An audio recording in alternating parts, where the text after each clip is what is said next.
So fat grafting versus liposuction, are they the same thing? How do they differ? Let's talk about it a little bit. Both fat grafting and liposuction are done with tiny little cannulas. This is the cannula. This is a 3 French cannula that I'll typically use for doing neck liposuction. It has 3 tiny holes. It's used for removing fat.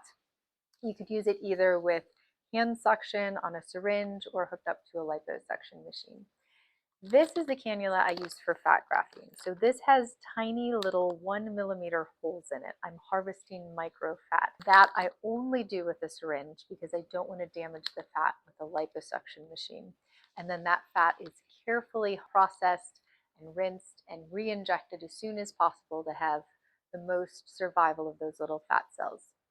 When we're doing the fat grafting, usually I'm harvesting anywhere from 40 to 60 milliliters of fat volume, which probably isn't enough that you're going to notice it in the donor site. That's about a quarter cup.